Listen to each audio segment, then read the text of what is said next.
Baik,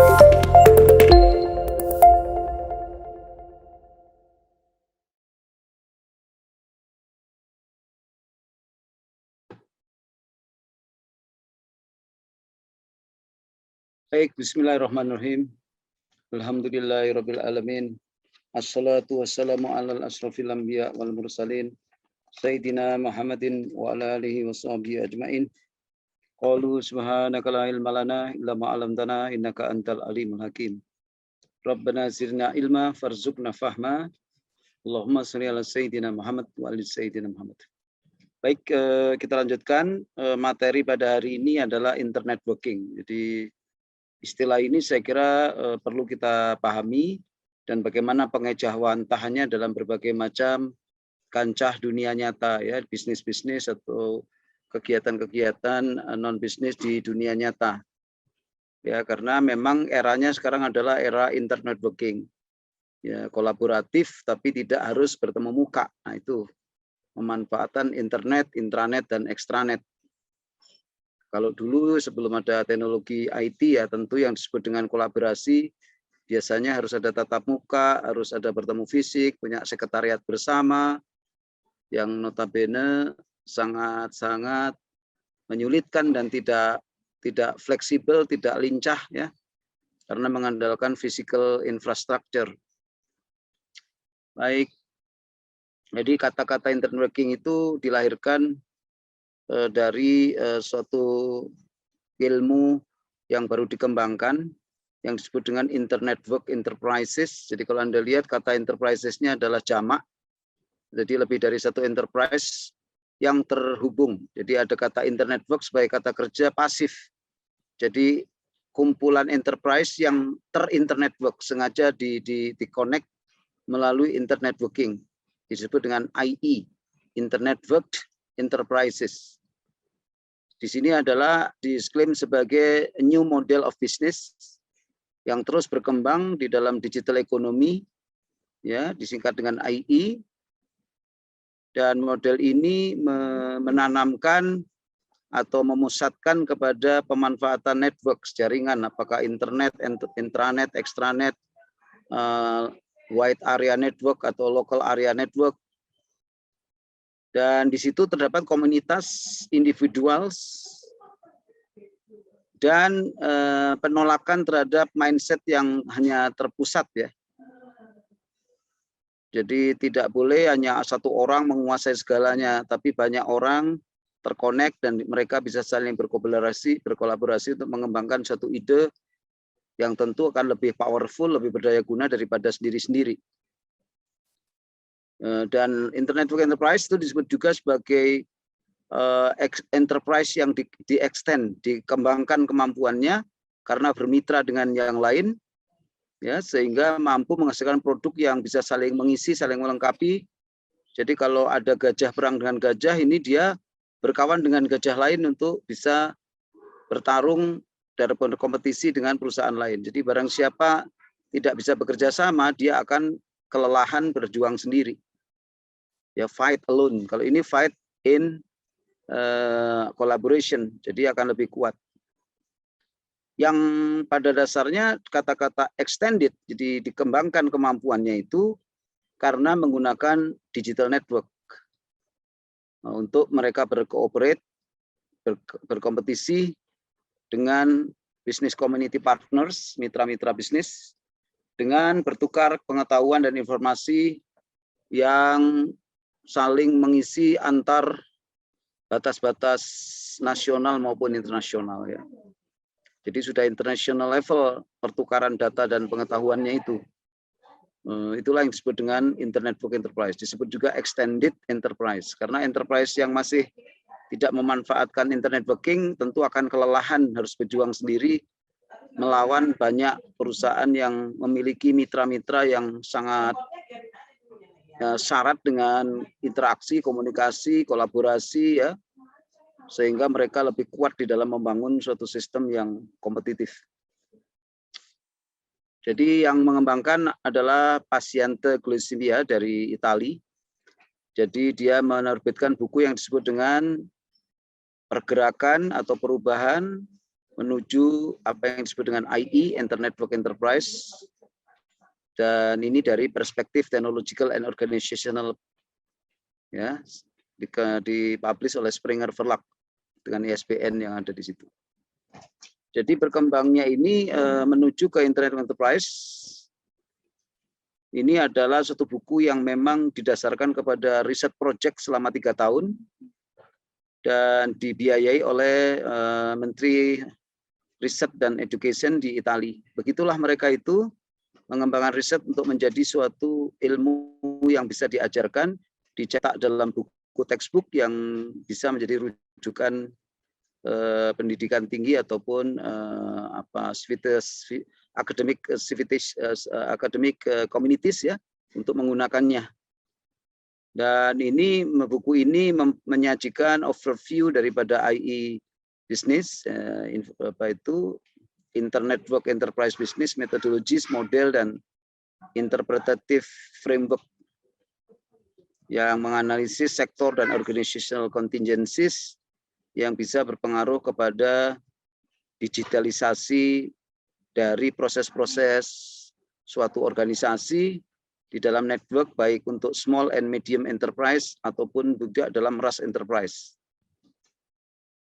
Dan beberapa studi kasus juga diulas di sana dengan memberikan bukti-bukti empiris bagaimana fenomena dari IE itu diulas juga. Di sini sumbernya sebetulnya. Nah, sekarang kita masuk apa itu definisinya yang disebut internet networking. Jadi internet networking adalah suatu bentuk hubungan kerjasama ataupun partnership, ya, atau disebut dengan apa ya, relationship, collaboration that utilizes IT. Jadi mereka mendayagunakan teknologi informasi yang berbasis kepada jejaring, apakah dia internet, intranet, dan extranet. Tren sekarang memang menuju pada internet network enterprise, bisa business to business, B2B, ada B2C, business to customers, ada government to government, G2G, ada government to business, ada government to citizen, ya, seperti pada IGAF, layanan dari pemerintah kepada masyarakat atau rakyat, ya. Jadi memang tren sudah jarang yang bergerak sendiri-sendiri saat ini. Kita ambil aja contoh Alibaba.com bekerja sama dengan institusi keuangan, bekerja sama dengan delivery company, bekerja sama dengan internet provider, banyak bekerja sama dengan ya lembaga-lembaga penyedia kredit card atau pembayaran elektronik yang sangat-sangat mendukung bisnis mereka gitu. Jadi internet networking sudah bukan barang asing, tapi barang yang merupakan kebutuhan. Ya, ini bukan barang asing lagi, ini kebutuhan, the need of competition era kompetisi, apalagi kompetisinya global. Kalau kita nggak bisa kerjasama, jangan terlalu ambisius bisa berkompetisi dengan yang lain, ya. Kekuatan kita sangat terbatas. Jadi bisa dibayangkan suatu perusahaan yang menuju kepada perusahaan digital, di situ banyak sekali fungsi-fungsi bisnis, ya.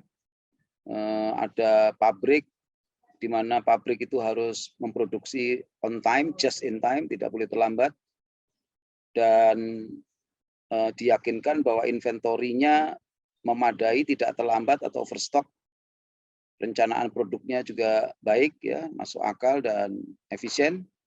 Dari segi customers, electronic commerce, online marketing bisa juga menyampaikan marketing yang lebih fleksibel, 24 jam, tidak tergantung tempat dan waktu, yaitu yang disebut online marketing, online sales, dan bagaimana bisa membangun sesuatu sistem yang memungkinkan langsung customer bisa order produk, lalu layanan-layanan seperti konsultasi, keluhan,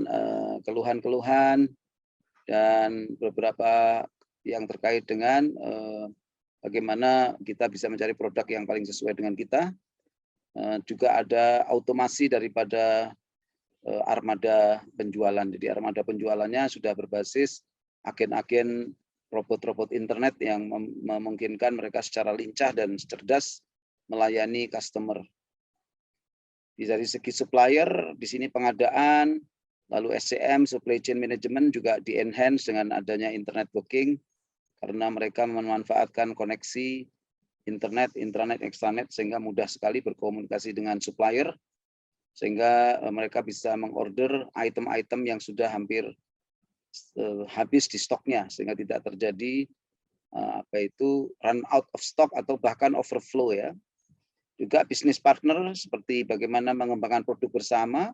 Dulu antara dua HP ya, Motorola dengan misalnya dengan dengan salah satu perusahaan handphone itu mengembangkan satu produk dinamai dua perusahaan sekaligus ya.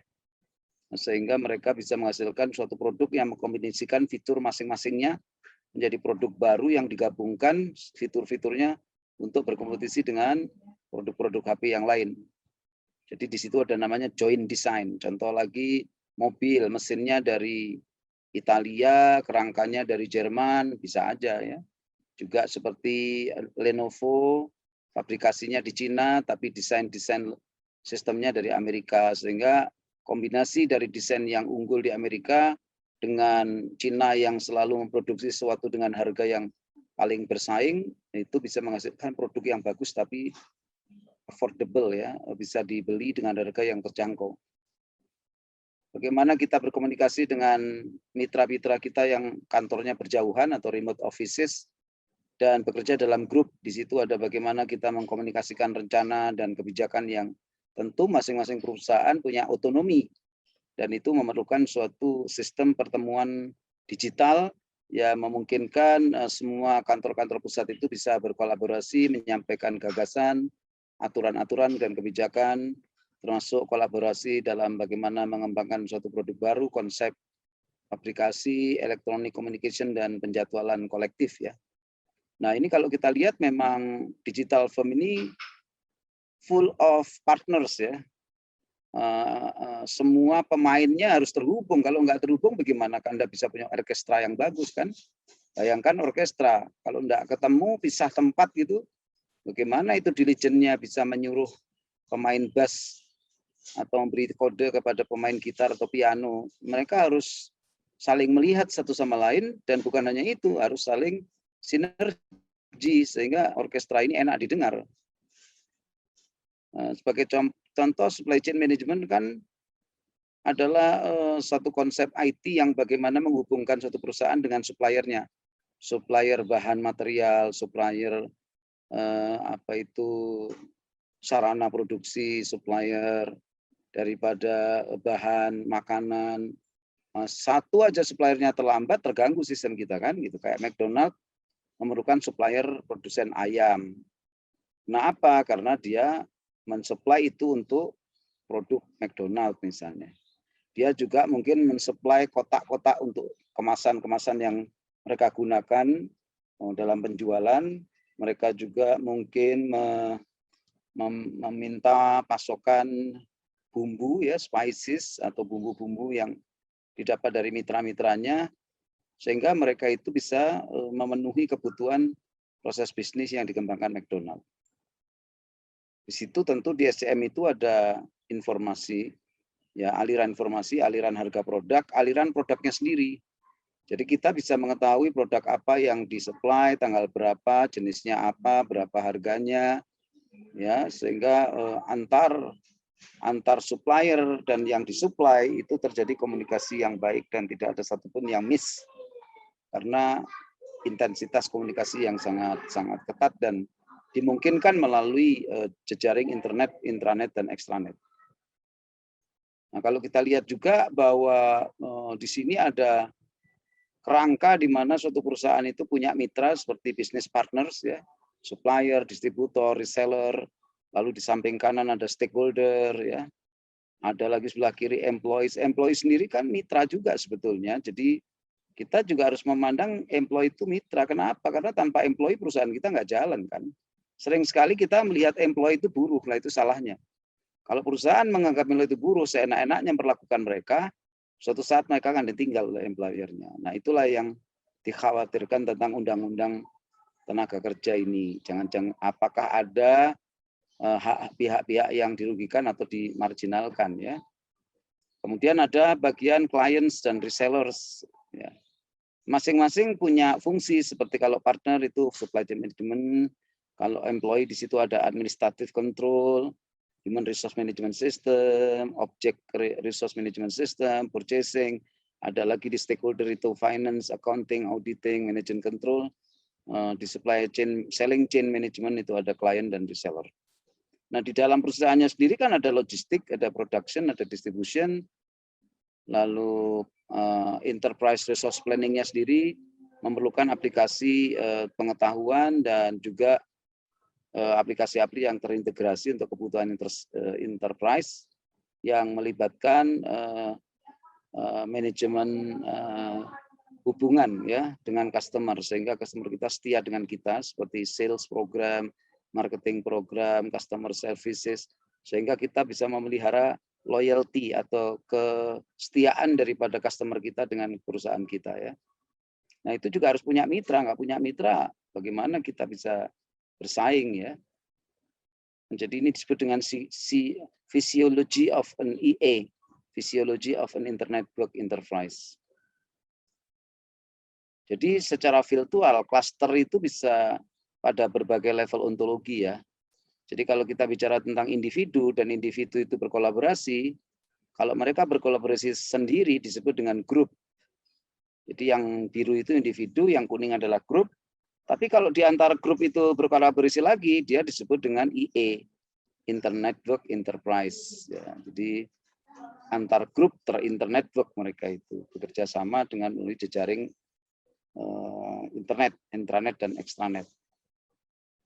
Jadi at each level, emerging system show a similar topology, even if dimension of nodes is different.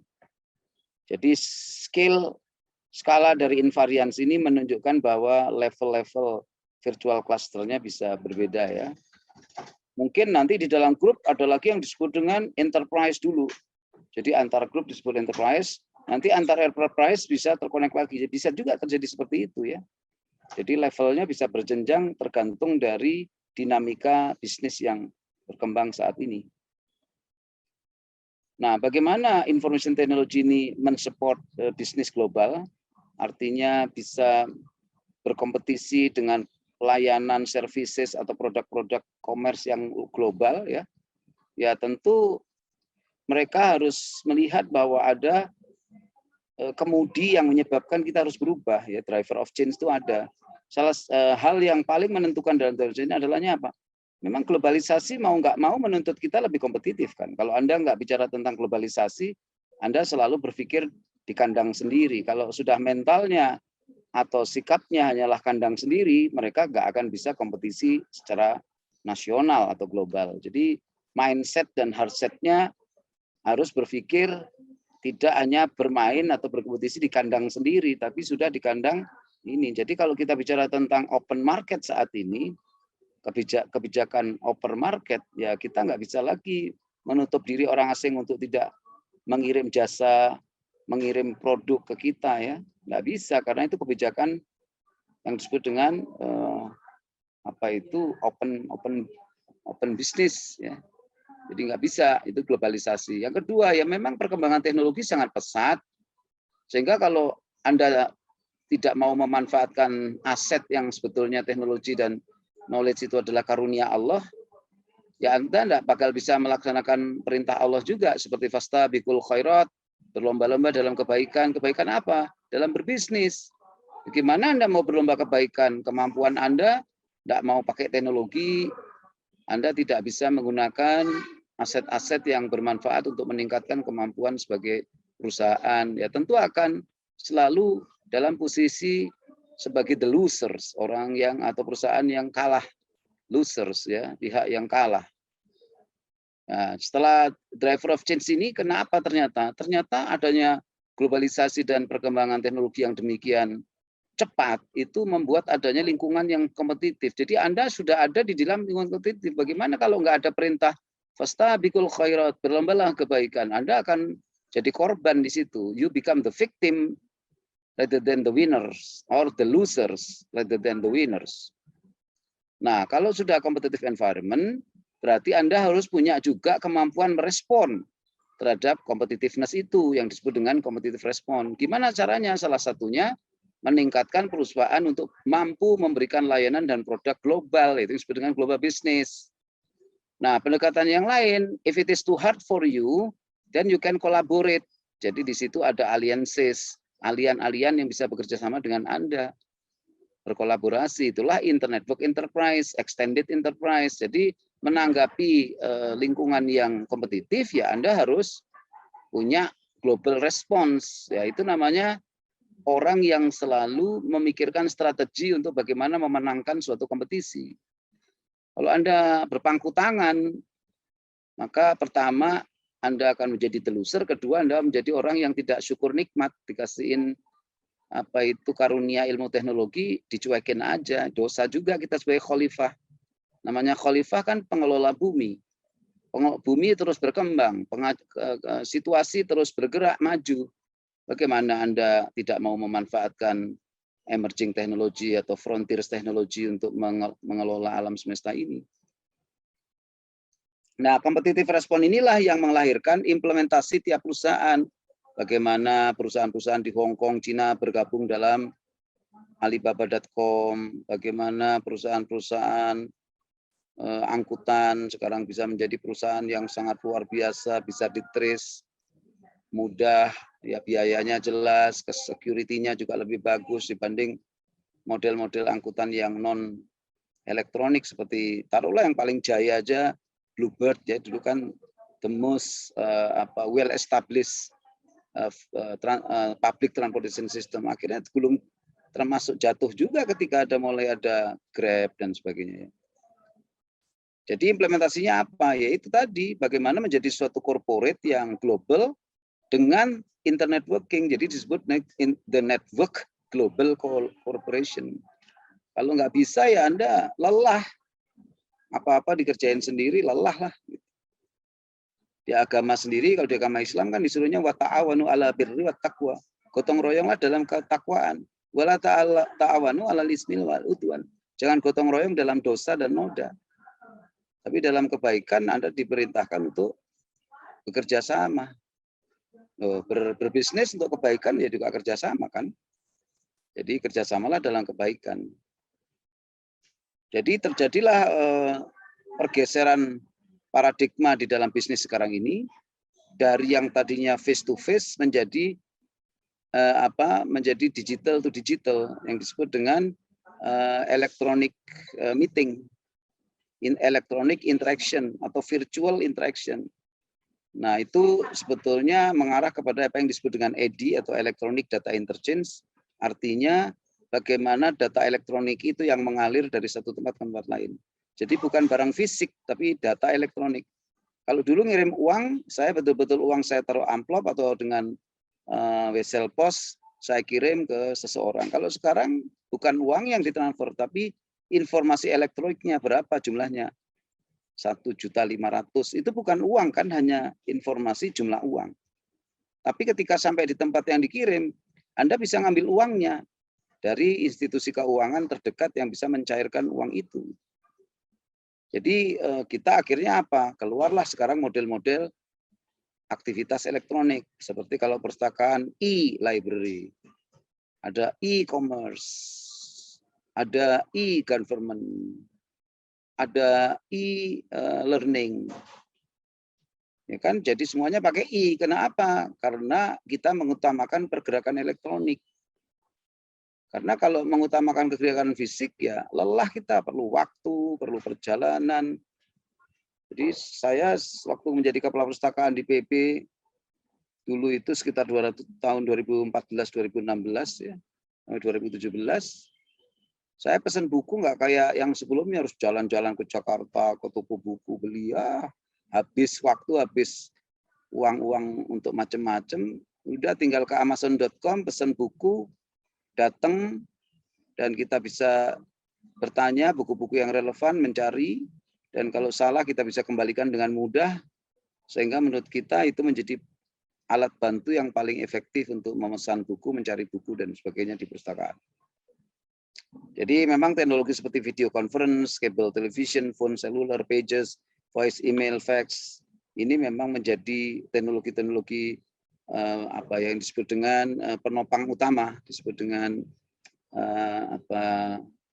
tulang punggung daripada sistem kolaborasi berbasis internet ini. Jadi dia menggabungkan antara komputasi dan komunikasi. Nah, bisnis tren sekarang memang selalu menjadi perusahaan yang internet nggak berani berjuang sendiri, berat. Ya. Jadi sharing dengan perusahaan lain, mengembangkan produk bersama, mengembangkan program bersama, mengembangkan kegiatan bersama, mengembangkan layanan terintegrasi. Lalu memang didukung dengan perkembangan computer networks yang sudah mengizinkan pertukaran data ya, data exchange secara cepat dan akurat. Ini adalah peluang yang harus dimanfaatkan. Kenapa tidak gitu ya? Dan ekspansi daripada business skill, skala-skala bisnis bisa dikembangkan dengan koordinasi dan kooperasi yang lebih baik melalui internet itu, tidak harus bertemu muka. Dan adanya perusahaan-perusahaan yang secara geografis memang tersebar, tidak boleh menjadi barrier atau kendala kita untuk bisa bekerja sama, tetap harus bisa melalui metropolitan area network, melalui wide area network antar negara, antar benua, antar kota. Nah, tapi kalau antar gedung, antar lantai, ya di situ maka mungkin bisa pakai local area network. Kalau datanya mobile ya harus pakai wide metropolitan area network, banyak wireless atau wifi sehingga di mana saja kita bisa connect dengan cepat secara mobile. Jadi metropolitan area network biasanya adalah komunikasi mobile bergerak. Jadi tidak harus berkomunikasi itu dalam keadaan stasioner. Karena metropolis adalah ciri kota yang sibuk. Jadi jangan sampai dibatasi orang itu bisa komunikasi kalau lagi stasioner aja. Mereka berjalan, lagi naik mobil, ada di train, tetap harus bisa mengambil keputusan, membeli sesuatu, melihat status daripada produk dan layanan di perusahaannya. Nah, itu menjadi bagian yang bisa mendukung bisnis tren tentang Internet Network Enterprise ini. Nah, dengan adanya bisnis tren yang seperti itu, tentu provider-provider teknologi telekomunikasi juga berkembang.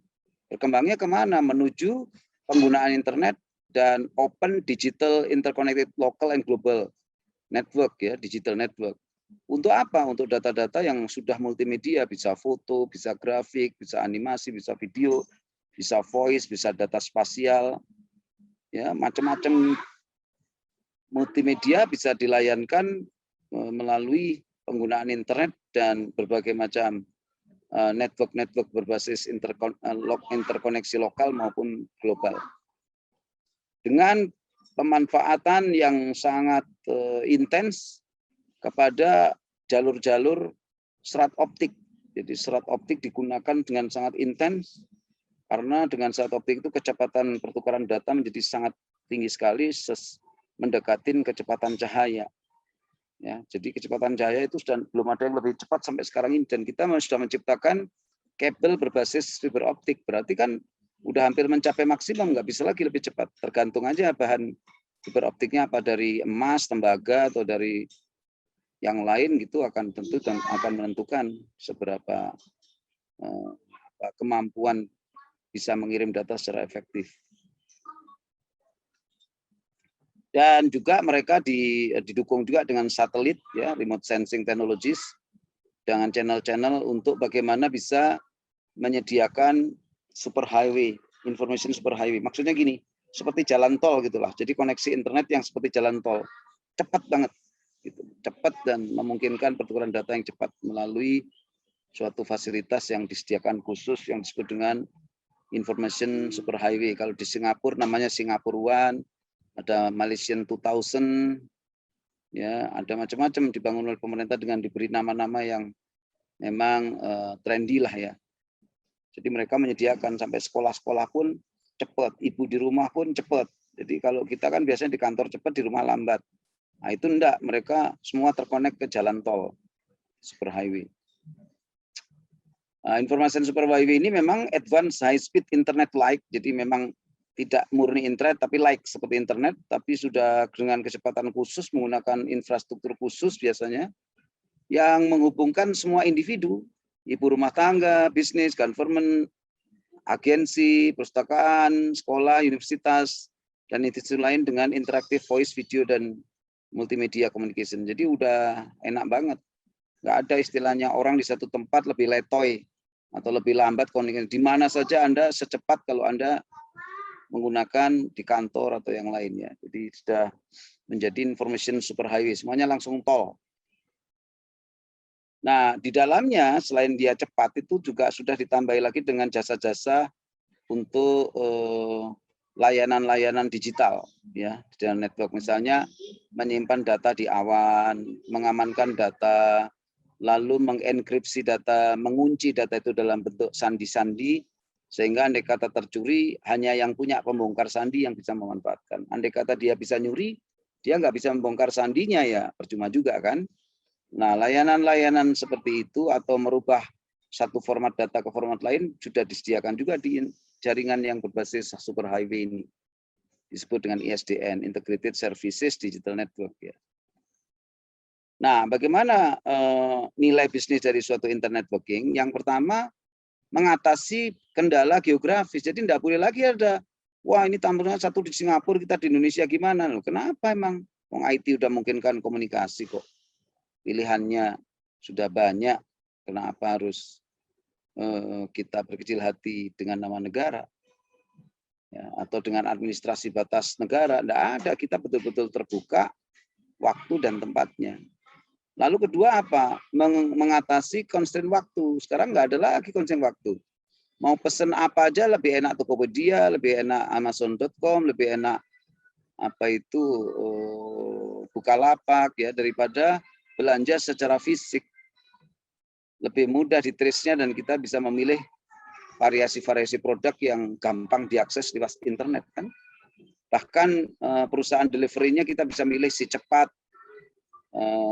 apa itu 1 hari sampai, just in time, macam-macam itu bisa kita pilih, terserah kita.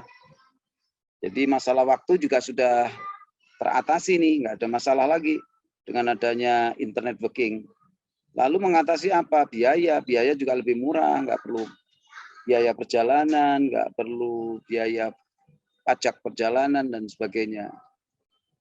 Jadi kita langsung kepada tujuan kita melakukan bisnis sama ataupun jual beli ya. Nah, yang paling signifikan adalah mengatasi barrier-barrier struktural. Misalnya gini, kalau ketemu fisik biasanya orang yang pakai pakaian pejabat atau taruhlah angkatan, biasanya terus didahulukan, diutamakan dan diistimewakan. Nah, dengan adanya elektronik ini kan orang secara fisik tidak datang tapi berinteraksi secara elektronik. Dengan demikian sistem membentuk suatu sistem yang adil. Saya nggak lihat wajahmu atau pangkatmu. Selama kamu memenuhi syarat di dalam sistem yang terinteraksi dengan internet, intranet, extranet ini, ya kamu akan dilayani. Walaupun kamu seorang yang mungkin tidak punya jabatan. Demikian juga sebaliknya, yang punya jabatan belum memenuhi syarat administrasi untuk ngurus paspor misalnya di layanan kantor imigrasi, nggak akan diurus. Kalau dulu siapa yang punya pakaian tentara, pejabat, itu kadang-kadang sering didahulukan. Nah ini kan nggak bagus ya. Jadi kita terlalu birokratif tergantung siapa yang kita layani. Harusnya namanya pelayanan tuh nggak boleh membeda-bedakan status. Ya memang ada sih status-status yang disebut priority ya, seperti presiden, ya memang karena urusannya banyak. Tapi kalau nanti semua orang asal pakai pakaian representasi pejabat terus didahulukan kan bisa disalahgunakan ya. Nah jadi begitu. Apalagi transaksi liar. Mau selesai kapan Pak? Sehari, selesai seminggu, sebulan, 1 tahun, atau kemungkinan nggak selesai. Maksudnya gimana Pak? Ya kan ada tarifnya Pak. Nah jadinya tarifnya tergantung berapa pengen cepat, itu kan nggak bagus juga ya. Hal-hal seperti gini ini termasuk structural barriers yang harus dihindari dalam transaksi digital. Nah, internet, extranet, intranet. Tadi kita kan bicara apa sih sebetulnya internet banking, yaitu bentuk kolaborasi, partnership yang memanfaatkan teknologi berbasis internet, extranet, dan intranet. Nah, apa perbedaannya? Saya mungkin lebih baik membedakan dengan model kue lapis. Jadi intranet itu adalah suatu sumber daya berbasis jaringan ya, yang memang semua resource-nya itu hanya bisa diakses oleh corporate member. Jadi kalau misalnya bicara BRI Internet, ya BRI Intranet. Kalau BRI Intranet berarti pegawai BRI lah yang bisa mengaksesnya. Orang luar nggak bisa. Berarti itu khusus, namanya intranet. Kenapa intra? Internal di dalam suatu company. Misalnya IPB intranet, ya hanya orang IPB, luar IPB nggak bisa. Ya, contoh misalnya informasi tentang nilai mahasiswa, nggak bisa orang umum ngelihat. Dia harus orang internal, mahasiswa kayak dosen kayak itu. Tapi kalau informasi tentang pendaftaran dan sebagainya, mungkin ada calon mitra yang bisa lihat, ya, dan juga institusinya sendiri juga bisa melihat. Jadi kalau disebut dengan intranet, pasti jejaring yang bisa hanya digunakan dan diakses oleh corporate member, nggak bisa yang di luar itu. Nah, kalau kita mau mengembangkan bahwa sebagian bisa diakses oleh pihak luar atau mitra, jadi ada yang bisa diakses internal, ada yang bisa diakses sebagian oleh mitra, maka disebut extranet. Ya.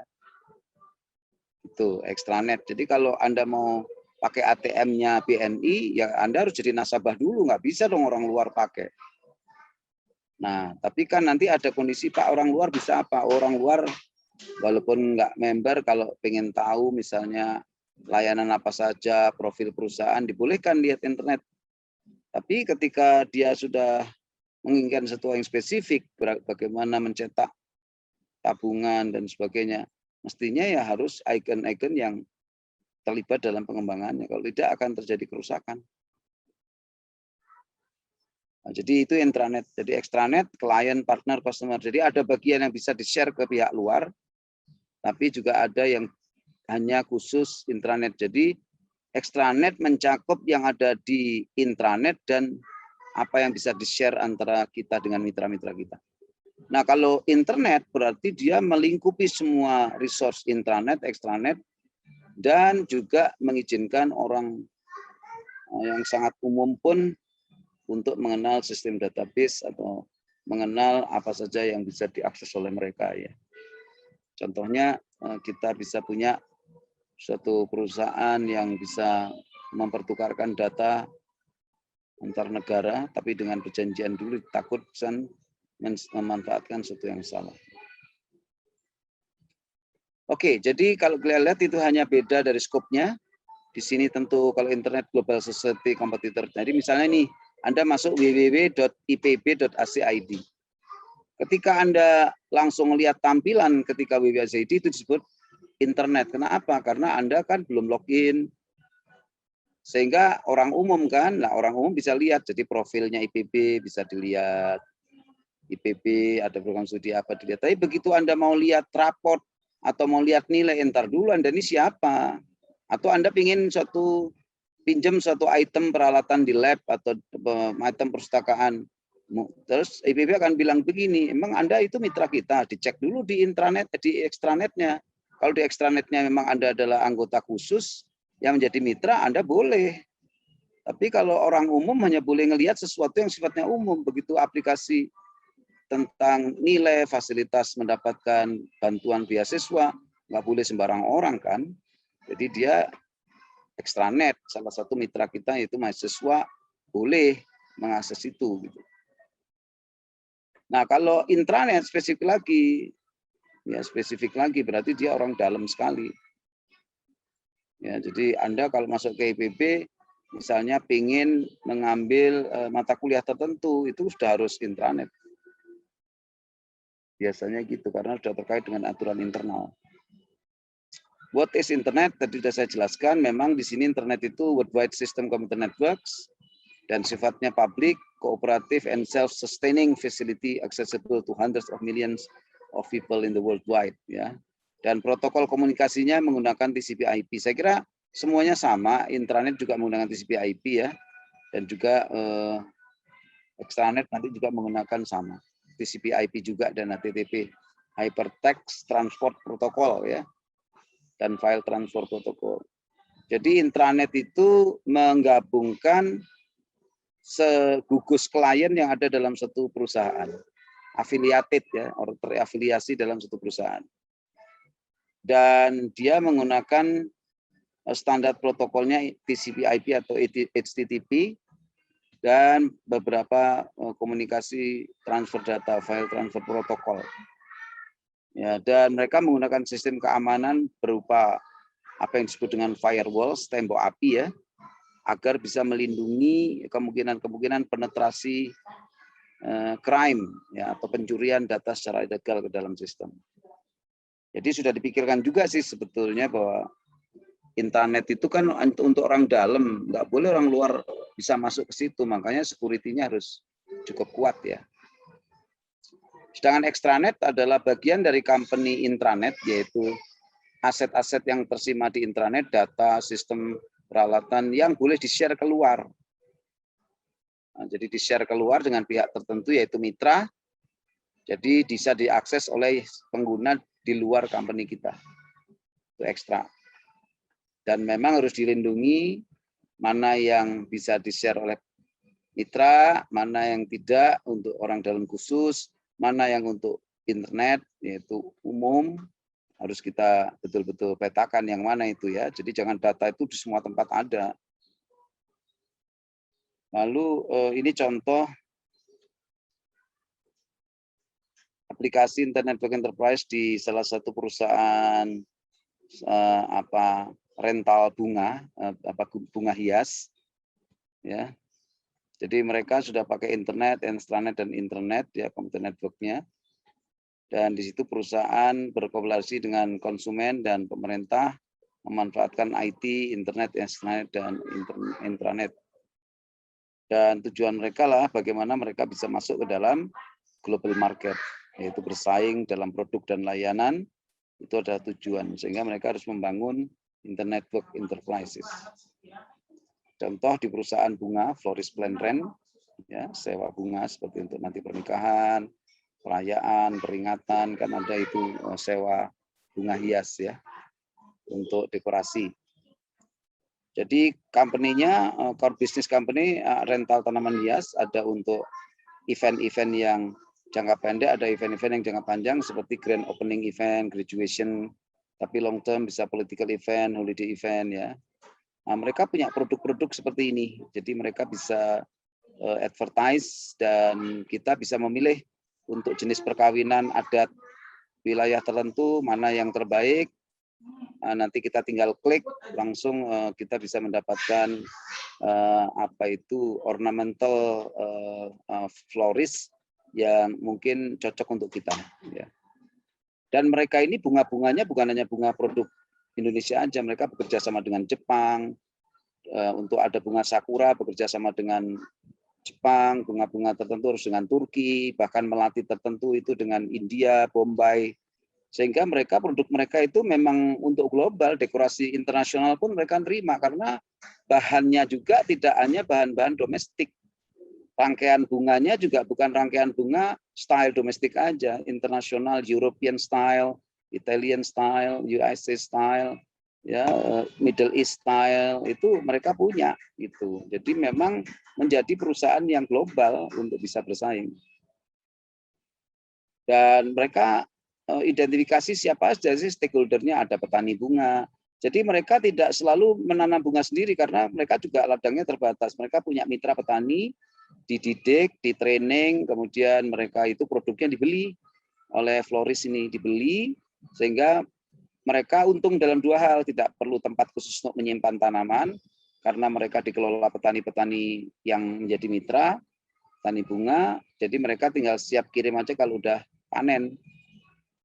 Juga pemasok pupuk dan sarana pendukung seperti tempat, fasilitas yang bisa digunakan untuk dekorasi ya, juga bank sebagai institusi keuangan formal kalau ada pembayaran secara remote ya, secara elektronik, juga konsumen bisa pemerintah, bisa perusahaan, bisa individu, itu juga bagian daripada stakeholder yang harus dimasukkan dalam Internet Network Enterprise-nya itu, IE-nya tadi ya. Juga manajemen dan staf pendukung manajerial, manajemen staf eksekutif, manajemen operasional, juga kadang-kadang ada konsultan dari luar yang ahli bunga, bagaimana bunga tertentu itu bisa lebih tahan pada situasi atau suhu tertentu, Kadang-kadang mereka memerlukan ekspertis dari pihak lainnya. Nah, bisnis telecommunication-nya pun di sini mereka menyediakan banyak pilihan melalui handphone, melalui web TV, melalui sosial media, TV channel. Jadi mereka juga sudah menyediakan varian-varian untuk berinteraksi dengan mitra-mitra mereka. Terserah mereka lebih suka apa, Twitter, apakah email, apakah telepon. Ya, jadi Creative Plan Rental ini benar-benar membangun apa yang disebut dengan Internet Network Enterprise berbasis IT ya. Dan ini memang perlu kreativitas dan perlu critical thinking ya, produktif, critical and creative thinking, orang-orang yang memang mindset dan hardsetnya itu memang mau maju gitu. Kalau mindset dan hardsetnya orang-orang yang nggak mau maju ya, saya kira akan sangat berat sekali membangun sistem seperti ini ya. Dan mereka identifikasi misalnya intranetnya untuk siapa, untuk owner, pegawai, pemasaran, produksi yang notabene adalah corporate member internal. Sedangkan extranetnya mereka mungkin harus sharing data dengan toko bunga, petani bunga, yaitu supplier bunga, jasa pengiriman, bank, harus sharing. Karena kalau nggak sharing sebagian, bagaimana bank bisa merilis keuangan tertentu untuk pengiriman pembayaran lewat kredit card atau pembayaran lewat ATM ya dan sebagainya. Internet juga pelanggan, di situ ada pelanggan ya, terus kemudian ada supplier bahan baku. Jadi mereka betul-betul identifikasi siapa yang menggunakan intranet, siapa yang menggunakan extranet, siapa yang internet gitu. Udah dirancang betul, nggak semuanya intranet semua, nggak semuanya extranet semua, nggak semuanya internet semua, repot nanti ya. Misalnya rekrutmen pegawai, nggak boleh rekrutmen pegawainya disimpan di intranet, berarti itu curang, tidak terbuka, bahkan bisa dituntut dengan undang-undang informasi publik. Dia harusnya taruhnya di internet dong. Semua harus dikasih kesempatan untuk rekrutmen pegawai, contoh begitu. Tapi masalah kenaikan pangkat kan sudah internal di dalam, nggak bisa di-share di internet, gaji nggak bisa, itu harus intranet. Ya. Nah, apa keuntungannya secara tangible, sesuatu yang bisa dikalkulasi dengan konkret, yaitu hemat lahan dan produksi dan ruang simpan. Kenapa? Karena mereka tidak harus menyimpan dan menanam bunga di tempat sendiri, tapi ada mitra-mitra petani bunga. Pupuk-pupuknya pun tersimpan di petani bunga itu, asal mereka dibina, dibeli dengan harga yang lebih layak, dan pasti dibelinya dengan habis. Gitu. Kalau mereka jual sendiri kan nunggu waktu sampai habis. Lalu biaya produksi menurun karena dibagi bebannya dengan petani bunga dan juga dengan mitra-mitra dekorasi. Jadi mereka bisa mensubkontrakkan ke dekorasi tertentu yang mungkin lokasinya lebih dekat dengan end user-nya gitu. Jadi nggak harus, misalnya kalau di Indonesia tidak harus kalau yang pesan itu dari Riau, maka yang mendekorasi dari Jakarta. Tidak perlu, Jakarta punya mitra Creative Plan yang ada di dekat-dekat sana, paling dekat, nah itulah yang akan nanti melakukan operasional dekorasi. Gitu. Nah, efisiensi inventory jelas karena tadi punya mitra banyak, sehingga tidak harus semua inventory ada di pusat atau di kantor pusatnya yang ini florist tadi itu. Kalau intangible benefit yang sifatnya subjektif, ya memang konsumen itu merasa hemat waktu dan tenaga lah, nggak usah kemana-mana, jalan-jalan ngabisin waktu. Ini sekarang kan era sibuk ya, harus datang ke sono, ke perusahaan rental, lalu ngelihat pilihan-pilihan, kelamaan kan ya. Citra perusahaan juga meningkat karena melayani dengan fleksibel kepada pengguna, tidak harus dengan birokrasi yang berbelit-belit. Ya, demikian juga efisiensi biaya dan operasional juga meningkat karena berkolaborasi dengan pihak lain. Pengembangan perusahaan juga lebih bagus karena berbasis kepada Internet Network Enterprises dan tentu meningkatkan kemampuan berkompetisi dan membangun relasi dengan mitra yang makin banyak kalau kita berhasil. Pelayanan dan feedback dari pelanggan terus berkembang karena komunikasi melalui bermacam fasilitas seperti Instagram, Facebook, ya, YouTube atau komunikasi yang di sosial media, ya, TV, channel dan sebagainya, sehingga komunikasi itu bisa lewat berbagai ragam entry point ya, sehingga lebih fleksibel dan lebih apa yang dikatanya itu bervariasi. Jadi ada namanya heterogenisasi produk dan layanan ya. Lalu hambatan geografis juga menurun, nggak ada lagi masalah jarak dan tempat karena memang layanannya berbasis digital kan. Nah, mereka berpikir untuk ke depan perlu ada pengembangan aplikasi software berbasis mobile, Android dan sebagainya karena perkembangan yang luar biasa. Orang tidak mau lagi komunikasi cari potensial rental dengan menggunakan laptop yang harus diam di tempat. Nah, mereka bisa pakai HP yang cukup portable, kemudian dia cukup lincah, ukurannya kecil dan bisa paket size. Kemudian hampir setiap saat bersama kita dengan Android ini. Nah, dengan demikian lebih mudah, lebih cepat dan anytime, anywhere. Itu future-nya. Nah, jadi kita tadi sudah belajar bahwa Internet Network Enterprises adalah extended enterprise yang berkolaborasi untuk melawan dalam berkompetisi. Nah, Internet Networking juga bisa dipakai untuk keuntungan-keuntungan strategis. Jadi keuntungan strategis ini keuntungan yang terkait dengan survival ya, artinya bagaimana kita bertahan dalam berbisnis tidak dikalahkan oleh yang lain. Contoh seperti Kodak langsung disrupted kan, Kodak itu dengan digital kamera. Nah itu berarti nggak bisa lagi mereka bersurvive kan karena langsung mati. Banyak perusahaan di Amerika yang jatuh akibat disrupted dengan perusahaan lain yang sangat kreatif menggunakan IT sebagai main buffer mereka untuk mereka bisa bersaing dengan kuat sekali ya. Nah, jadi kalau kita bicara tentang strategic advantage, kita berpikir tentang hal-hal yang mendasar. Pertama kan suatu perusahaan itu harus survive, itu loh yang harus kita tahu. Perusahaan itu harus survive. Kalau Anda punya risiko nggak survive, berarti Anda itu tidak secure. Pegawai Anda akan hancur, Anda sendiri akan hancur. Di mana? Di era yang kompetitif ini. Nah, itu yang makin bikin pusing. Dulu sih nggak kompetitif. Yang tidak perlu kompetitif di Indonesia itu apa? PLN, nggak ada saingannya. Tapi untuk provider telekomunikasi sudah bukan hanya Telkom kan. Ada Indosat, banyak kan. Harus kompetitif sekarang. Tapi kalau PLN di Indonesia betul-betul dominasi. Jadi ya mau kinerjanya bagus, nggak bagus, ya Anda nggak punya pilihan kan. Kemudian apalagi hal yang mendasar, Internet Banking itu bisa merubah cara kita, bisa merubah metode kita dalam bersaing. Jadi kita jadi punya peluang-peluang pilihan untuk bersaing lebih baik.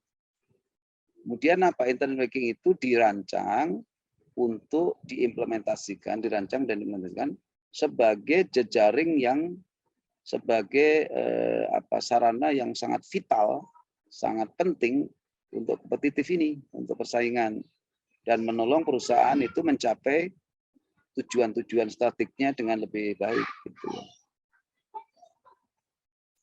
Nah, biasanya kita berhadapan dengan competitive marketplace.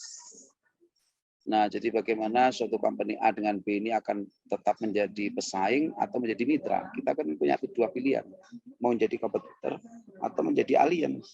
Nah, lihat dulu, Anda nggak boleh gampang-gampang memutuskan karena risikonya berat juga ya. Jadi memilih suatu perusahaan lain sebagai alliance tentu ada syarat-syarat yang harus Anda perhatikan supaya positif bukan kontrapositif. Jadi kalau perusahaan A itu eksternal strategik, ya lalu B itu berpikir saya tahu bahwa A itu sudah strategik dikenal di masyarakat. Kalau saya kerjasama, saya punya jaminan. Masalahnya apakah A mau menerima Anda sebagai alliance? Kalau Anda juga tidak mempunyai reputasi di satu bidang yang sifatnya suplemental atau mungkin komplemental. Kalau enggak, ngapain aku enggak butuh itu. Jadi Anda butuh, satunya enggak butuh. Jadi harus ada antaroti minkum. Rasa alu nabi wal arham, Anda harus saling membutuhkan dan ada kerido butuhkan tapi enggak saling ridho ya enggak bisa juga kan. Dulu antara BNI dengan BCA itu lama nggak bisa pakai BNI akses BCA. Saya tanya kenapa sih kok semua bisa Tapi kalau BNI sama BCA belum bisa. Pimpinannya Pak masih belum merilis kebijakan itu. Jadi mungkinnya ada persaingan tertentu yang membuat BNI dengan BCA belum mau bermitra gitu, di satu ATM sistem. Sekarang sudah. Ya, jadi Anda lihat nih perkembangan di dunia bisnis, memikirkan bagaimana Anda survive. Itu penting sekali survival. Enggak survive ya, Anda cuma dua pilihan, go into bankruptcy atau losers yang matinya pelan-pelan gitu. Kalau bankruptcy kan sudah bangkrut, sudah tidak bisa itu secara keadilan nggak bisa dituntut. Anda harus mengajukan pernyataan bankrupt dan itu berarti diserahkan kepada negara. Dan Anda lihat bahwa kekuatan di dalam kompetisi, ya, pertama siapa? Yaitu rival. Rival kita itu yang membuat kita harus kekuatan di dalam kompetisi. Nggak ada rival ya kita lihat. Coba seperti PLN. Karena PLN nggak punya kompetitor ya, dia pasti tentu itu akan menjadi menjadi masalah dan membangkitkan kekuatan buat kita. Wow, kita punya pesaing nih. Yang kedua apa? Pesaing nggak ada, tapi ada ancaman suatu bisnis baru masuk atau produk pengganti itu ada yang masuk. Ya, jadi jangan-jangan HP diganti dengan apa, tapi fungsinya ngalahkan HP. Wah, itu kita mulai berpikir kita punya kekuatan nih. Gitu ya. Nah, kalau kita lihat digital kamera masuk mengalahkan Kodak itu bukan hanya kompetitor, tapi memang pendatang yang punya metode baru yang lebih mengalahkan. Jadi ya, itu bahaya juga, sehingga harus diantisipasi. Atau kekuatan kompetisi itu disulut atau di-trigger dengan ancaman substitutes. Jadi misalnya kalau orang Indonesia itu tadinya nasi, beras, tahu-tahu setelah kenal gandum, roti gandum, mereka memilih makan gandum. Atau mungkin makanan-makanan negara tertentu. Ya, nah itu kan menjadi kita tidak memanfaatkan resource lokal. Tapi dia mengancam karena banyak orang Indonesia yang berpindah dari suatu perilaku mengkonsumsi produk nasional ke produk lain yang ternyata itu jadi substitute. Ya. Nah, kemudian apa? Kemampuan berbargain dari customer. Jadi bagaimana kemampuan kita melakukan bargaining customer menjadi kekuatan bersaing supaya apa? Merebut hati. Kita dengan customer itu kan berlomba merebut hati supaya mereka memilih kita. Nah, merebut hati ya harus kayak Sulaiman. Nabi Sulaiman dengan Ratu Balkis. Kata Sulaiman, siapa yang bisa memindahkan tahtanya Ratu Balkis sebelum dia datang ke sini? Kebetulan salah satu jin pasukan Sulaiman, Ifrit, yang terkenal raja jin kan, saya bisa memindahkan secepat baginda berdiri dari duduknya. Nah, tapi ternyata ada seorang pasukan daripada Raja Sulaiman itu yang punya kemampuan luar biasa. Dia mengatakan saya bisa memindahkan secepat baginda berkedip. Jadi begitu berkedip, datang tuh, tak tahu sudah sampai di situ. Nah, ini akan membuat mitra perusahaannya itu kerajaan Balkis semakin confident untuk kerjasama. Kenapa? Dia punya keunggulan yang kita nggak punya. Jadi kalau kita punya syiar untuk menggunakan pendekatan yang lebih komprehensif, itu membuat mitra kita lebih lebih tertarik, ya, lebih simpati untuk bekerja sama dengan kita. Itu kekuatan seperti itu perlu dibangun. Jangan memelas. Di era kompetitif kok memelas, Anda udah nggak akan dipandang orang kalau memelas.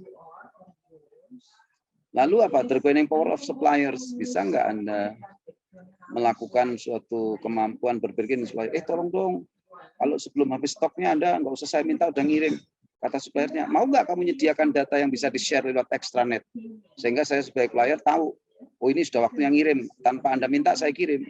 Nah, kemampuan seperti ini kan termasuk kemampuan berkompetisi, nggak pernah out of stock, nggak pernah, Pak stoknya habis, kenapa? Karena harus kita yang meminta. Tapi kalau supplier kita bisa kita share dengan bagian dari jejaring internet kita disebut dengan extranet, dan dia bisa melihat stock condition daripada item kita, dia enggak usah nunggu kita minta, kan dia sudah punya yang disebut dengan teori-teori mengenai inventory control. sampai seberapa dikatakan sudah kritis, mereka bisa otomatis mengirimkan produk tanpa diminta.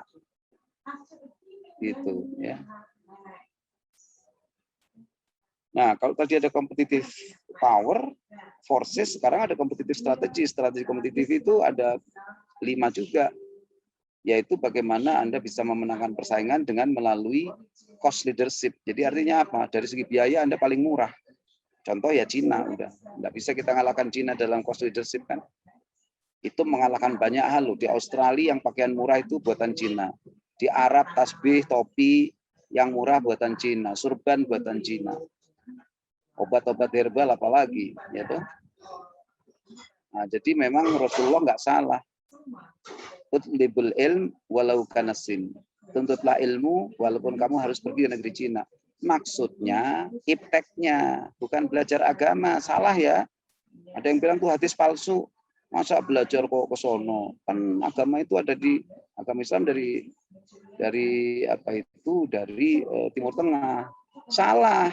Makanya menyartikan hadis juga punya guru, jangan nggak punya ilmu nyalah-nyalahkan hadis. Sama aja Anda itu nggak ahli agronomi ngomongin soal produk buah. Ya, emang kamu apa? Orang agronomi bukan. Kenapa kamu komentar soal produk secara ilmiah? Kamu sendiri nggak punya pengetahuan.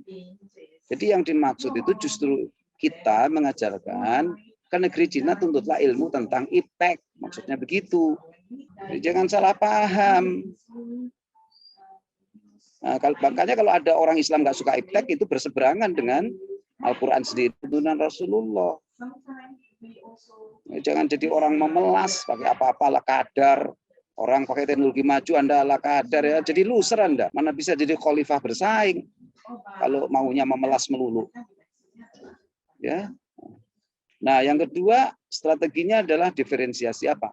Ada membuat produk atau layanan Anda itu tidak ada yang menyamai. Jadi punya suatu perbedaan yang menyebabkan orang lain ini unik ya.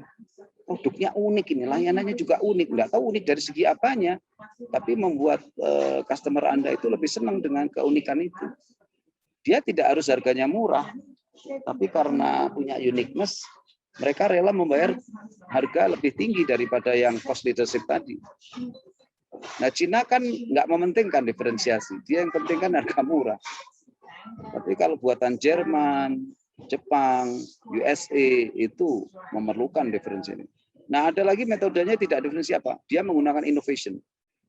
Jadi semuanya layanan innovation. Contoh seperti PKT, untuk Kaltim Timur mengembangkan sistem marketing pupuk dengan innovation strategi. Gimana dia bekerjasama dengan saya? Ya, tim kita mengembangkan suatu teknologi yang bisa memantau nutrisi kelapa sawit di satu wilayah, nilai NPK-nya, sehingga barang siapa beli pupuk di dia akan dikasih fasilitas untuk mengakses fasilitas melihat nutrisi itu dengan mudah karena menggunakan satelit.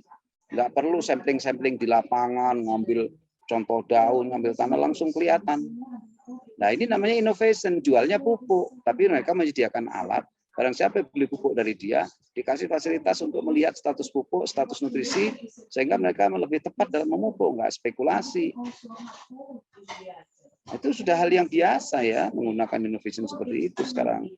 Ada lagi strateginya dia berkembang dengan cepat. Bisnisnya yang tadinya single product, multi product, yang tadinya single service, sekarang multi service. Sehingga perkembangan situ, contohnya apa? Bill Gates dengan Microsoft itu kan growth-nya yang diandalkan. Belum kita menguasai satu software, dia ada kembangan software lain. Kalah perusahaan software lain untuk berkembang dengan cepat seperti dia berkembang. Jadi bayangkan aja kalau Anda berkembangnya seperti ulat hijau, ya green caterpillar, ya mulai kecil sampai besar berubahnya secara kuantitatif. Badannya makin besar, tapi ya geraknya tetap lambat.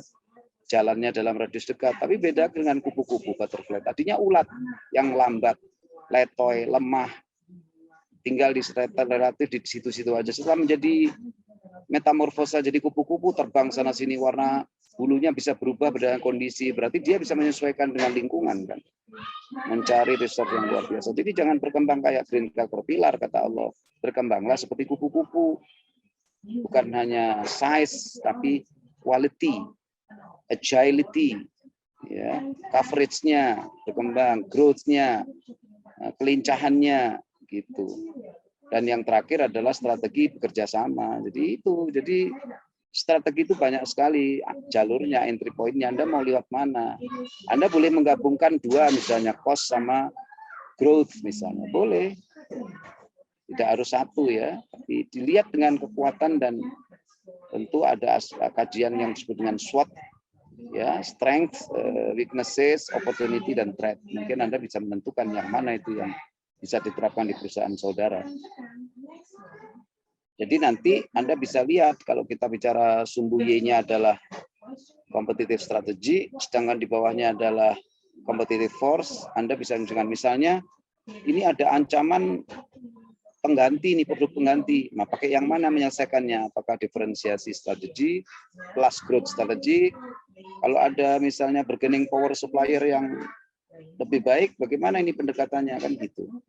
Jadi Anda bisa memapping antara competitive forces dan strateginya.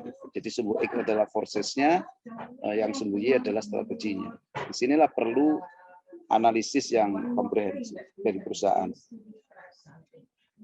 Nah, cost leadership strategy itu apa sih? Bukan hanya harganya murah.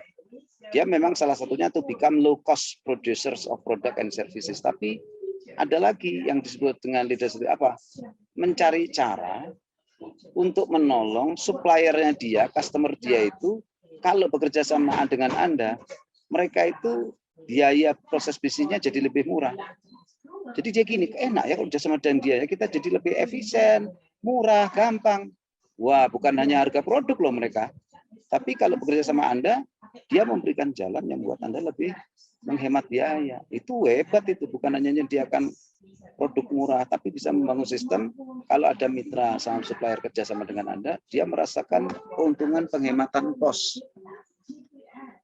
Nah, terus apa?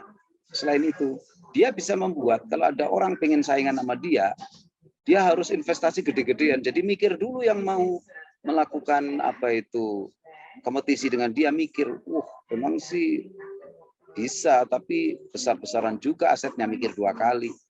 Nah, jadi pengertian cost leadership itu bukan hanya menjual produk murah dan servis murah, tapi bagaimana membuat pihak mitra itu kalau kerjasama dengan dia tertolong, operational cost-nya menjadi lebih murah, managerial cost-nya lebih murah. Atau membuat pesaing kita akan kewalahan kalau mau nyaingin. Dia mikir dulu, berapa investasi yang harus saya tanemin kalau ngalahin dia nih. Nah, kan gitu. Akhirnya apa dia bilang, jadi saya kerjasama aja deh sebagai salah satu binaan. Dia ngaku langsung kan, gitu. Nah, differentiating strategy bisa mengembangkan cara bagaimana kita membuat produk kita itu lebih bervariasi, tapi punya keunikan yang tidak bisa disaingi oleh produk lain. Ya, jadi layanan dari kompetitor kita. Ya, maksudnya uniqueness dengan pesaing kita ya. Kita punya kelebihan yang nggak bisa disamain. Kemudian apa? Mereduksi keuntungan diferensiasi dari kompetitor. Jadi kita bisa membuat satu sistem pendekatan di sini. Itu kalau ada orang lain mau membuat diversifikasi produk layanan, mereka itu tidak mungkin. Jadi akan turun kemampuan mereka itu karena apa? Ternyata tadi adanya variasi layanan tadi itu atau produk sudah di-cover dengan cepat oleh kita, sehingga mereka mereduce kemampuan pihaknya lain untuk melakukan diferensiasi juga. Jadi kalau mereka menggunakan itu, mereka akan kewalahan juga opportunity-nya.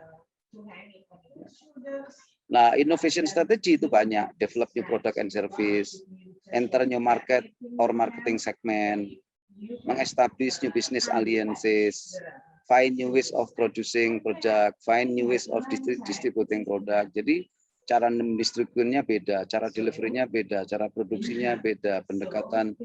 Nah, itu bisa banyak innovation itu. Apa innovation berarti? Menggunakan kaidah-kaidah inovasi yang tentu selaras dengan perkembangan teknologi dan tuntutan masyarakat global kan. Kalau growth strategis berarti bisa secara signifikan mengekspand company menjadi internet of enterprise ya, sehingga kapasitasnya dalam membangun produk atau goods dan experiences itu menjadi lebih tinggi karena berkolaborasi. Terus kemudian expand into global market sehingga dia tidak hanya menjual produknya di kancah domestik tapi bisa kancah internasional. Ya. Kemudian dia bisa mendiversifikasi produk dan servis. Kemudian jadi layanannya banyak, beragam sehingga orang wah dia bukan satu layanan tuh banyak tuh produk-produknya juga banyak, wah enak kita. Lalu mengintegrasi produk-produk yang terkait. Misalnya kalau Anda penghasil printer, Anda berintegrasi dengan penghasil tinta, sehingga kalau Anda dia beli printer Anda, dia akan terpaksa membeli tinta khusus itu, sehingga Anda menggabungkan dua produk untuk membuat dua perusahaan itu harus bekerja sama dan customernya nggak bisa beli printer tinta lain kalau menggunakan printer itu. Ya. Nah itu juga cara-cara taktik-taktik yang digunakan perusahaan di dalam berkompetisi. Ya. Alliance strategis itu adalah bagaimana Anda bisa mengembangkan linkage ya, koneksi-koneksi dengan para alliance, dengan customer, supplier, kompetitor, consultants dan other companies ya, melalui proses mergers, acquisition, joint venture atau membentuk perusahaan virtual. Di perusahaannya virtual seperti Alibaba.com itu kan virtual, kantornya kita nggak pernah lihat kan. Tapi mereka punya fungsi, punya anggota virtual, kalau kita komunikasi, kita beli, dilayanin gitu. Jadi itu virtual company, nggak kelihatan fisiknya di mana. Beda dengan Matahari, misalnya punya web asosiasi Matahari, tapi kan ada gedung fisiknya. Ini nggak punya. Nah, meng-create suatu company yang maya tadi, creating company itu tentu sekarang adalah era yang memang kita sangat memungkinkan. Ya, jadi perusahaan secara fisik nggak ada, tapi secara virtual perusahaan itu ada. Nah, juga apa gunanya tanya fisiknya kan? Kalau Anda tiap beli terpenuhi, mau bayar terpenuhi. It means it exists gitu loh. Exists, mungkin bedanya satu bisa disentuh, satunya nggak bisa disentuh. Kenapa? Karena perusahaan maya. But they are functioning, mereka berfungsi kan. Nah, jadi didefinisikan di dalam bukunya James O'Brien, virtual company adalah organisasi yang menggunakan apa? Menggunakan informasi, menggunakan teknologi informasi untuk menghubungkan apa? Menghubungkan orang, aset, dan ide. Tuh. Jadi menghubungkan secara apa? Secara elektronik, menggunakan internet, intranet, extranet. Ya. Nah, virtual company kan nggak perlu gedung. Jadi mau berubah dari perusahaan arloji, perusahaan lensa optik, menjadi perusahaan herbal, mau menjadi perusahaan HP, kok nggak perlu gedung ya, ganti-ganti produk ya sangat agile sekali, sangat cepat sekali. Dia kadang-kadang nggak punya kok, seperti Amazon itu kan bukan produsen buku. Dia hanya menghubungkan pembeli buku dengan produsen buku, seperti dengan McGraw-Hill, Prentice Hall, Thomson. Dia sendiri bukan produsen buku kan. Pikir-pikir perusahaan apa ini namanya? Pokoknya ada perusahaan maya Pak, nggak bisa disentuh. Kalau kita beli gampang, mau bayaran pakai money order, pakai credit card, pakai debit card, ternyata bisa semua. Udah kalau gitu ya enakan di situ kan, kita nggak harus kemana-mana. So functionally they exist, but physically you cannot touch. Nah, apa karakteristik dari visual company? Sangat adaptif, bisa diadaptasikan karena berbasis elektronik. Dan kedua, dia bisa mudah sekali memanfaatkan peluang-peluang yang baru. Ganti jualan dari sepatu ke jualan baterai. Coba kantor fisik, harus merubah denahnya, merubah rak-raknya. Dari jual bunga ke jual roti, berubah lagi kan. Tapi kalau Anda berbasis perusahaan maya, enak aja mau berubah dan melihat peluang baru. Dan berbasis kepada keunggulan tentu ya. Kalau sudah bisnis berbasis maya karena nggak bisa disentuh, harus unggul dalam harga, unggul dalam jaminan security, unggul dalam kualitas produk dan layanan, unggul dalam tindakan cepat terhadap keluhan pengguna. Itu harus yakin dimiliki dan di-create oleh perusahaan itu. Dan dia juga harus berbasis teknologi. Nggak mungkin perusahaan maya nggak berbasis teknologi. Perusahaan goib, memang itu perusahaan dukun. Kalau perusahaan dukun nggak perlu teknologi. Ya. Lalu apa? Tanpa batas tempat dan waktu. Dan karena nggak kelihatan, harus berbasis kepada trust. Jadi orang itu punya kepercayaan ke Anda. Anda kan nggak kelihatan ya sebagai suatu perusahaan karena maya. Tapi very highly trustable. Kenapa? Terbukti dari banyaknya testimoni orang-orang yang jadi customernya dia bilang, saya beli di sini nggak pernah tuh dapat produk cacat. Kalau cacat, saya bilang cacat langsung responsif diganti dengan baru tanpa ada pertanyaan macam-macam.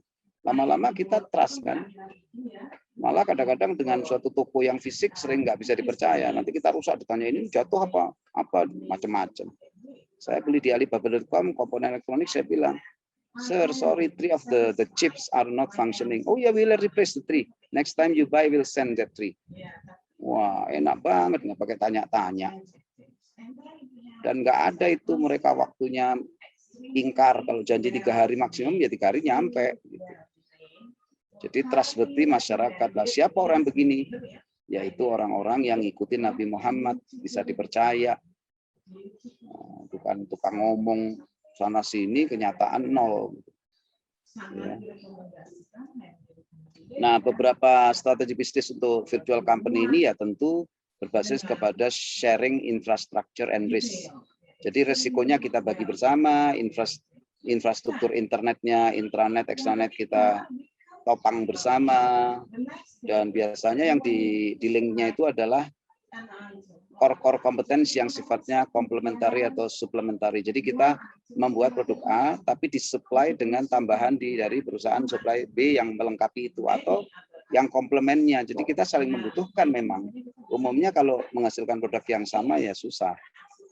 Ya, tapi kalau saling mengisi, saling mendukung, tentu itu akan menjadi sesuatu yang sangat strategis untuk bisnis virtual company.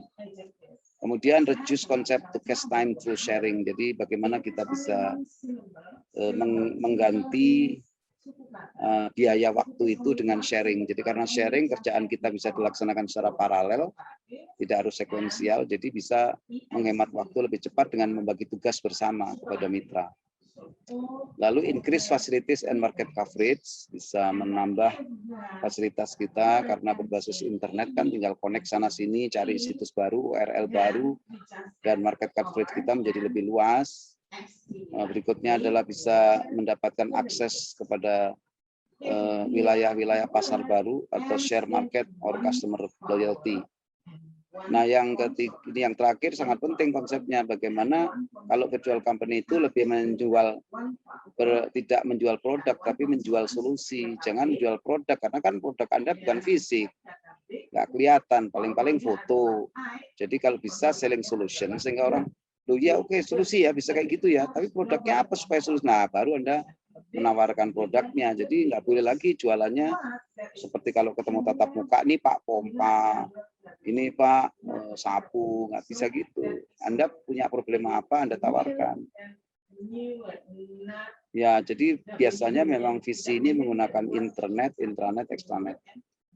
Untuk cost and efficiency improvement, juga untuk performance improvement in business effectiveness, global market penetration, product and service transformation yang tadinya berbasis fisik bisa elektronik, dan sistem security-nya pun juga lebih meyakinkan. Nah, nanti juga Anda akan teringat juga apa ada istilah portal kan ya. Jadi portal itu apa? Collection daripada beberapa informasi yang sangat bermanfaat di dalam satu tempat berhenti. Jadi dari tempat itu Anda diantarkan ke gerbang-gerbang informasi yang beragam. Jadi dari satu titik itu disebut portal. Dan itu ibarat jembatan yang memberikan alur ke information silos. Jadi ke informasi-informasi tertentu ya. Mulai dari yang general sampai yang detail. Dan itu menjadi access point ya, untuk mencapai suatu batas-batas tertentu dari sumber-sumber informasi secara mendalam dan menjadi permukaan untuk konten-konten web yang sangat banyak dan mungkin relevan buat kita.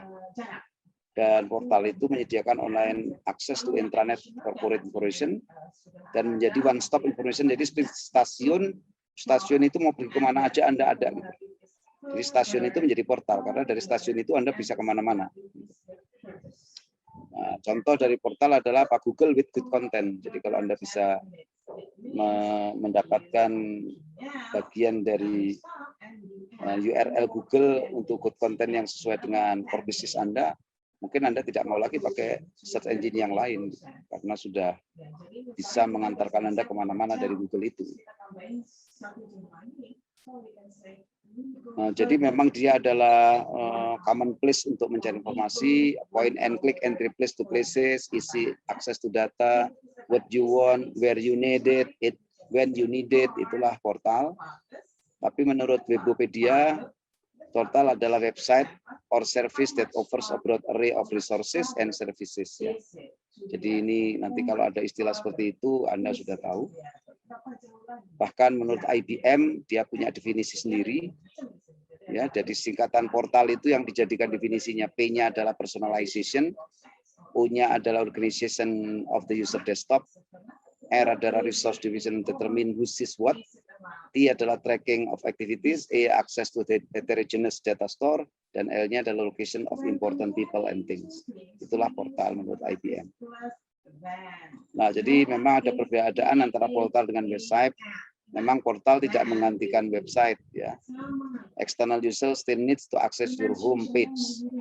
Portal are designed to be access point to specific information. Jadi kayak stasiun yang mengantarkan Anda kemana-mana. Tapi tidak setiap website bisa punya fungsi gitu, ya. Tergantung. Jadi harus didesain menjadi portal. Nah, portal ini akan sangat bekerja baik di intranet dan extranet. Jadi dia juga seperti di gambar kanan ini, kemana aja dia terkonek, sehingga disebut browser based data integration. Jadi mengintegrasi datanya berbasis browser. Jadi berisi multiple data sources kontennya, personalized homepage dan desktop mobile devices pun bisa dipakai untuk mengakses informasi dari portal ini. Nah, functionality dari portal adalah discover, high quality searching, capture, harvesting and delivery tools, manipulate, text processing and citation management tools, distribute, contribution application tools, dan consult, access to virtual online references. Portal type ada Yahoo, MSN, Hotmail, niche portal, ada general portal. Portal type-nya ada macam-macam di sini. Ya, type-nya ada corporate or enterprise atau business to employee, e-business, personal portals, dan public or mega internet portals. Nah, di sini ada enterprise information portal. Ini juga portal tentang enterprise, yang tentang perusahaan. Jadi portal yang terkait dengan perusahaan-perusahaan informasi, ya. Jadi nanti banyak sekali portal itu, ada e-business, extranet portal, ada extended internet portal, ada e-market portal, ada contoh-contohnya ini. Seperti OneNet, VerticalNet, GlobalNet Exchange, banyak contoh-contohnya, ya. Ada juga e-business, masih juga e-business, extranet. Ada personal portals, ada public or mega portals, ya. Itu banyak sekali, dan karakteristik seperti single powerful search, fast and powerful, integration of diverse content, ya, bisa dari public web, license journal, digitized materials, confidential information for specific people, new feeds, dan sebagainya, ya. Jadi banyak sekali memang portal ini kegunaannya. Men-support authentication, support authorization, can be personalized, can be customized, dan mengintegrasikan aplikasi secara tepat, ya, untuk course management software or citation building tools. Jadi memang ada beberapa kebutuhan untuk enterprise portal itu: easy to use, universal information access, dan resource-nya itu dynamic, nggak boleh static, ya. Extensible, kolaboratif, dan customizable. Jadi masih mengingatkan kita tentang IE tadi, Internet Work Enterprise kolaboratif ya. Proaktif, secure, scalable, and manageable. Nah, ini tentang personalisasi saya nggak usah bahas ya. Customization berarti di-customize untuk satu kelompok community atau satu individu, sehingga kalau kelompok tertentu tertarik di bidang sport, ya tentu portal-portal itu relevan aja dengan sport, gitu. Jangan kemana-mana. Nah, ini banyak contoh-contoh. Amazon.com punya personalization facilities-nya. Jadi nanti usernya bisa request, sehingga dengan matching antara user karakteristik yang selama ini sering mengakses ke internet dipelajari, dan kalau dia mencari produk buku, kita juga lihat buku itu fiturnya apa saja. Kalau banyak match-nya dengan pengguna itu, maka buku itu bisa direkomendasikan kepada orang dengan karakteristik yang sama dengan karakteristik fitur buku itu kontennya ya. Jadi memang banyak sekali sekarang algoritma yang menggunakan sistem cerdasan buatan untuk bisa merekomendasikan suatu produk, suatu layanan, satu buku, satu alat olahraga untuk seseorang atau customer tertentu ya. Nah, kenapa kita perlu personalization? Karena ketika orang itu dipersonalize, dia tentu akan lebih merasa diistimewakan, dan tentu dia sangat bahagia karena dia langsung mendapatkan apa yang paling relevan menurut preferensi dia ya. Dan itu membangun relationship dengan customer, dan Anda menjadi satu agen yang dianggap paling tahu dengan apa yang menjadi kehendak customer, walaupun dia tidak secara verbal atau eksplisit menyatakan preferensinya, karena menggunakan search engine, kecerdasan buatan, ya, dan berbagai macam software untuk melakukan preference matching dengan produk matching ya. Nah, begitulah presentasi saya tentang internet booking. Mudah-mudahan ini memberikan inspirasi ya, juga materi nutrisi untuk creative thinking. Mungkin sebagian dari Anda akan membangun tesisnya dari ide-ide yang dikembangkan tadi ya, dan nanti setelah membangun ide tesis, jangan Anda bisa langsung menindaklanjuti menjadi perusahaan konkret seperti bimbingan saya. Dari salah satu tugas paper dari saya jadi ide, kemudian dia jadi tesis dia, dan terakhirnya dia jadi usaha dia. Jadi mulai dari tugas sampai menjadi perusahaan konkret tuh. Nah, saya harapannya yang namanya sekolah S2 itu harusnya sudah bisa memanfaatkan materi kuliah itu untuk menginspire ide-ide riset, karena Anda beda dengan S1 ya. Harus sudah punya kemampuan analitik, kemampuan sintetik, kemampuan untuk kreatif. Beda dengan S1 yang lebih banyak menerapkan ilmu. Tapi kalau ini sudah mulai bagaimana mendayagunakan ilmu untuk creativity, analisis, sintesis, untuk improving salah satu bisnis proses nyata di dunia ini. Saya kira itu yang bisa saya sampaikan. Apakah ada pertanyaan?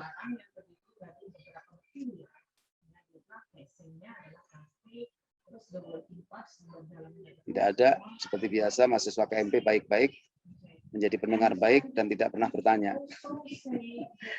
Ini ciri-ciri S2 yang menurut saya mengingatkan aja Anda itu S2, harusnya tidak boleh pasif ya. Karena untuk ilmu itu yang penting adalah sifat ingin tahunya itu. Jadi kalau S2 masih sama mentalitinya sama S1, dengarin, hadir kuliah, tidak punya critical thinking, ya bagaimana mau membedakan dengan S1? Makanya terkejut, kuliah selesai, hampir semua selesai, belum punya topik riset. Karena memang tidak terbiasa melakukan suatu upaya membangun pertanyaan. Prof, saya Prof. Nah, ayo dah, silakan. Izin ya Prof. Ini ya. Bapak tadi terkait intranet, extranet, dan internet Pak. Seperti gini misalnya Pak, kalau di perbankan ya Pak, kan kita kalau misalnya kita jadi nasabah gitu Pak, data kita kan ada di bank ya, itu ya Pak. Betul. Itu berarti kan extranet ya Pak. Jadi ekstra karena kita orang luar tapi jadi mitra customer kan, bukan pegawai ya. Betul, ya Pak. Tapi Pak, kemudian Pak, kan gini, kalau namanya data di perbankan atau ketika kita maksudnya jadi konsumen atau nasabah di lembaga-lembaga tertentu gitu Pak, itu kan berarti data kita itu adalah harus rahasia ya Pak ya, sifatnya ya Pak ya di perusahaan tersebut. Nah, tapi Pak, kadang gini Pak, ini saya alami sendiri gitu. Misalnya data saya itu ada di BNI, tapi kemudian beberapa waktu kemudian ada dari perbankan lain gitu ya Pak, yang mengetahui data saya gitu, lalu misalnya mereka menawarkan saya untuk membeli atau bergabung di satu produk atau kegiatan. Ya. Dari extranet berarti menjadi internet. Itu ada personal yang tidak bertanggung jawab, Pak. Saya pernah komplain, mereka minta maaf. Ya, malah kalau istri saya waktu itu begitu katanya janji kita rahasiakan, ternyata ada orang nawarin istri saya langsung 2 hari setelah buka rekening itu dia minta tutup.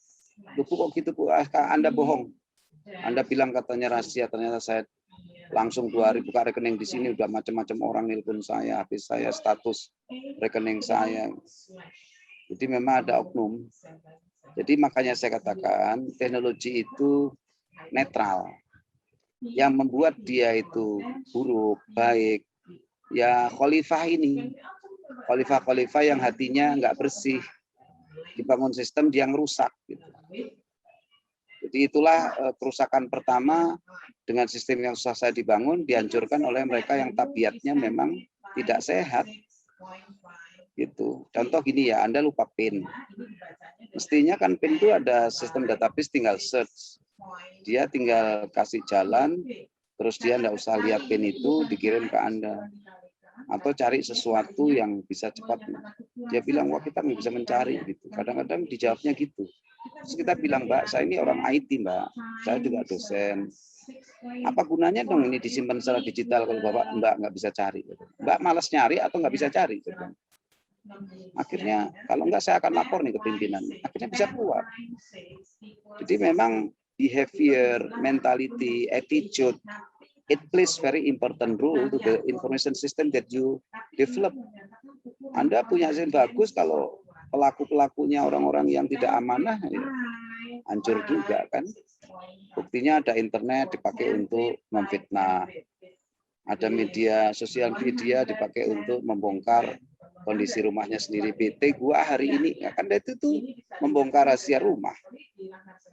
So who is making the system itu bad or good? You, not technology. Hati-hati ya sama yang seperti itu. Anda komplain aja Mbak. Seperti saya sama ya. Berarti Pak terkait perkembangan teknologi ini Pak yang sudah jadi bagian dari kehidupan masyarakat di seluruh dunia itu yang harus mendapat porsi perhatian besar itu adalah pada SDM ya, attitude development. Jadi attitude development harus dikembangkan karena kejujuran. Kan kita bisa ngambil datanya orang kita bongkar ke orang lain karena dikasih duit kan bisa juga. Itu namanya tidak amanah. Nah, di situ selain juga ada sistem law enforcement, lalu ethics development dan guidelines, harus ada law enforcement, ada penegakan hukum juga. Kalau enggak nanti orang semena-mena. Itu Mbak, betul itu. Ya, Bapak boleh tanya lagi? Ya, silakan. Ya Pak, ini tentang kasus WikiLeaks ya Pak ya di tahun 2009 lalu Pak. Itu kasus WikiLeaks kan tempo hari sempat booming Pak karena banyak data-data yang bersifat keamanan negara itu bisa dibaca oleh masyarakat gitu Pak. Nah Pak, ini terkait dengan perkembangan teknologi berarti ini pikiran saya aja ya Pak ya. Kalau saya keliru gitu nanti Bapak bisa kasih masukan. Misalnya Pak, jadi dengan kondisi seperti ini bisa memungkinkan kemudian nanti terjadi perang informasi yang akhirnya kemudian menimbulkan perang dingin baru ya Pak? Bukan bisa, sudah terjadi Mbak. Sudah terjadi itu antara spionase antar negara, CIA, CGB, perorangan pejabat dengan yang lain, manusia biasa dengan lain, geng-geng alien dengan yang lain. Udah biasa kan Anda kalau lihat film-film malah pesawat aja bisa diretas. Sehingga pesawat yang harusnya kemana, lari kemana. Uang yang ada di bank harusnya ditaruh kemana, lari kemana. Jadi memang sehebat apapun sistem yang Anda bangun, manusianya lebih hebat karena dia desainer kan. Komputer itu kan artefak, makhluk produk kita. Tapi kita makhluk produk Allah. Harusnya lebih sempurna. Harusnya kita lebih sempurna karena punya hati, punya empati, punya simpati, punya wisdom. Komputer mana punya wisdom? Dia punyanya kalkulasi logik. Oh, orang mengatakan 4,999 itu AB, baru 85A, walaupun 84,99999, komputernya tetap ngomong AB. Tapi kalau kita manusia, masa sih selisih 0,001 aja nggak rela ngasih A? Loh beda, karena komputer nggak pakai empati, nggak pakai wisdom. Jadi Anda jangan mau jadi khalifah dijadikan robot, nggak punya hati. Makanya kan Allah udah bilang, aku ciptakan manusia kan dengan kondisi sebaik-baiknya. Laqad khalaqnal insana fi ahsani taqwim. Tsumma radadnahu asfala safilin. Tapi setelah itu mereka jatuh ke lembah yang sehina-hinanya. Tentu bukan Allah yang menjatuhkan, ente sendiri. Dikasihin petunjuk malah milih yang sesat kan. Ya jatuhlah ke lembah yang hina. Berapa pejabat masuk penjara, ketangkep tangan. Emang orang miskin mereka? Orang yang tidak terdidik begitu bahwa itu salah. Jadi bukan mindset yang harus berubah, headsetnya harus berubah. Mindsetnya profesor mah harusnya udah bagus. Lah kok korupsi? Ya headsetnya nggak siap. Wah, menyiapkan headset tuh nggak sembarangan. Nggak sembarangan. Nggak hanya main teknologi, harus ada ilmu holistik. Dan ilmu holistik ya harus dari penguasa alam semesta yang paling netral. Kalau Anda hanya mengandalkan ilmu-ilmu saintifik ya Anda saksikanlah berapa orang saintifik juga curang juga kan. Jadi menangani manusia ya harus kembalikan kepada siapa penciptanya. Jangan menangani manusia dengan produknya manusia. Nggak ada hebatnya manusia dengan manusia sama-sama ke kamar kecil, dicubit sakit, makanannya masih nasi. Di mana Anda bisa mengharapkan sepenuhnya sempurna wong sama-sama makhluk. Nah, disitulah kadang-kadang ilmuwan saintifik ini mengignore, menganggap kecil semua aturan-aturan holistik. Mereka lebih mempercayai aturan-aturan empirik dan saintifik. Ya, akhirnya ya mereka terbatas geraknya karena cuma begitu aja. Justru kan keunggulan kita itu memanfaatkan pengetahuan holistik. Sekarang saya tanya. Mbak siapa namanya tadi? Mbak siapa? Oh. Saya Ratih, Bapak. Ratih sudah berapa kali ketemu dokter? Sudah sering ya?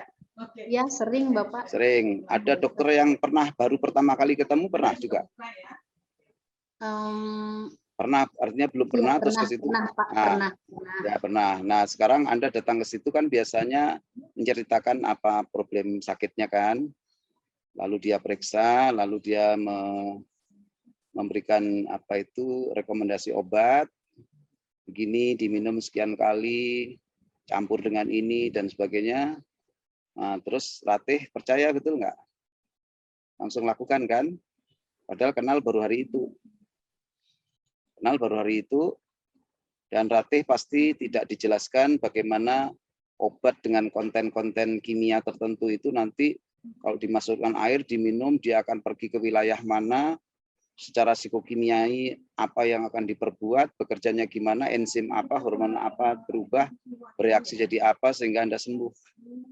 Tidak kan? Nah, sekarang pertanyaan, iya tidak, ya, tapi Anda kan nurut kan? Iya, kadang-kadang. Nah, kadang-kadang, tapi banyak kan nurutnya kalau ke dokter. Nah, sekarang pertanyaannya, secara ilmiah, basis Anda percaya sama orang itu baru ketemu tanpa alasan ilmiah, apa dasarnya? Saya ingin jelaskan secara ilmiah bagaimana Anda percaya.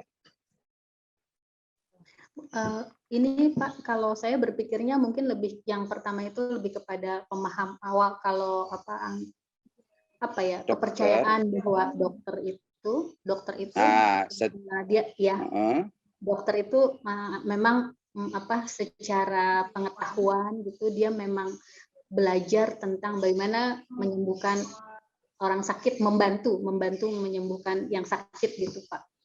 Ya, oke. Jadi dasarnya cuma kepercayaan atau belief toh.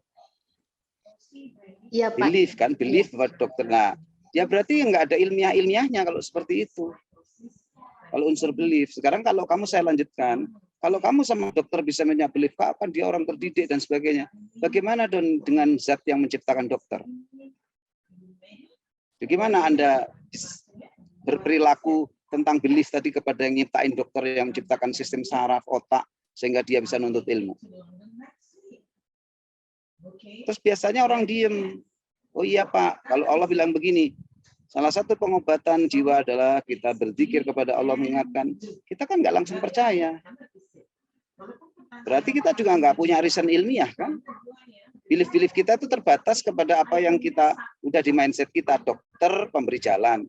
Bahwa dokter itu makhluk diciptakan oleh zat yang lebih sempurna, suka mentok di situ, nggak kepikiran lagi. Itu loh. Jadi keunggulan kita itu adalah percaya kepada yang tidak bisa harus dibuktikan secara ilmiah. Itu keunggulannya. Anda aja ke dokter, kalau nggak percaya, resepnya nggak diminum, ya nggak sembuh. Pernah seseorang pasien, dia minum tapi ragu-ragu terus, nggak sembuh. Karena hormon tertentu ketika dia tidak percaya, tidak menjadi obat. Begitulah hebatnya manusia dibanding robot. Sampai hormon, seperti contoh itu, hormon tertentu membuat orang itu bahagia. Ya, dia hormon itu keluar, dia bahagia, dan makanya sehat. Padahal makanannya makanan yang gizinya minimal, kadang kurang, tapi karena hormon tertentu itu dikeluarkan karena happy hatinya, dia sehat. Nah, jadi hal-hal yang begini yang sering oleh kita dipilah-pilah, sehingga timbullah pembinaan manusia berdasarkan kaidah-kaidah insaniah aja. Ya, ente insan, otaknya terbatas. Yang paling tahu rahasia manusia dengan segala isinya adalah ilahiyah. Tapi Anda tidak percaya sama kaidah ilahiyah kan? Nah itu. Jadi problemnya itu. Di matematik aja ada yang harus percaya Anda. Padahal itu tidak relasional. Coba Ratih, saya tanya. Akar 9 berapa? Akar 9.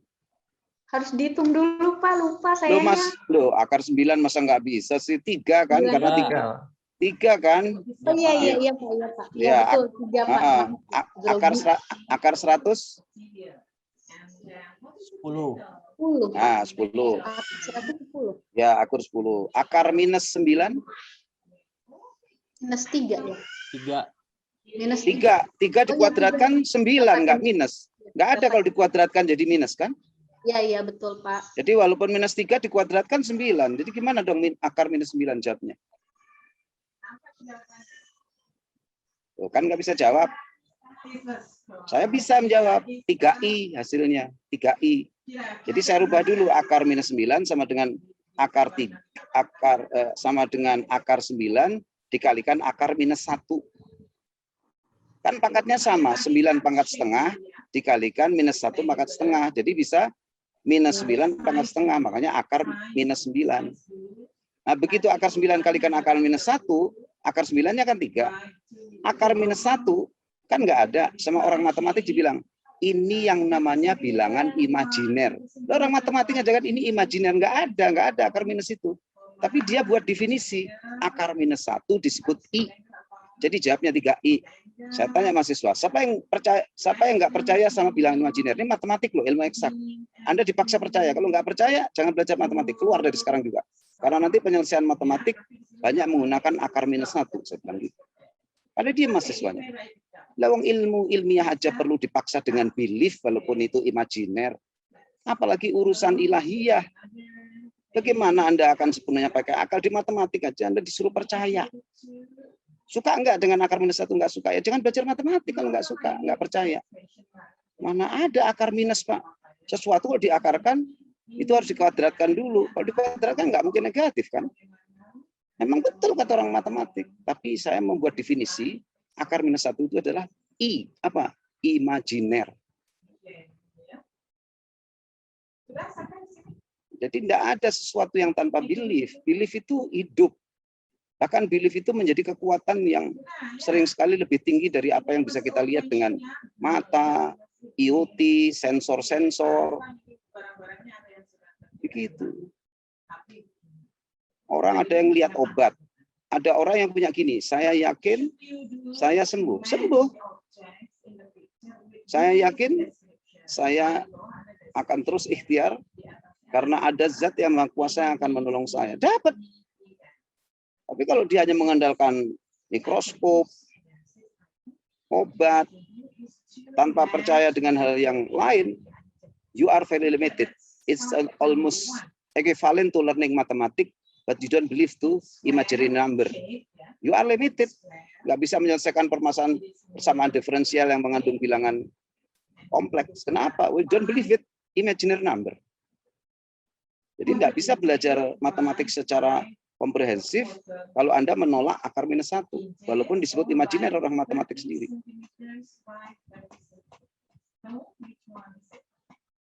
Nah, jadi saya kasih tahu nih, Anda jadi makhluk itu dikasih kelebihan. Mati goib, surga goib, neraka goib. Bagaimana Anda hanya mengandalkan sesuatu hanya berdasarkan otak dan sensor? Mati goib, Anda kan nggak tahu hidup di kubur itu bagaimana. Nah, kalau orang percaya itu, mikir dong, saya nggak boleh spekulasi hidup di dunia ini. Semuanya tidak harus dinyatakan dengan fungsi matematik atau fungsi-fungsi penginderaan menggunakan sensor. Tapi yang menciptakan kita memberi petunjuk yang nanti terjadi kalau kamu sudah melewatinya. Kita di ilmu-ilmu permodelan ngeramal terjadinya hujan. Peramalan hujan, peramalan pengembangan COVID, kapan itu. Loh, kalau di situ kok Anda bisa percaya bahwa nanti terjadi begini, gini. Buktinya gimana? Lihat hari itu hujan, benar nggak? Kalau nggak hujan berarti ya nggak benar kan?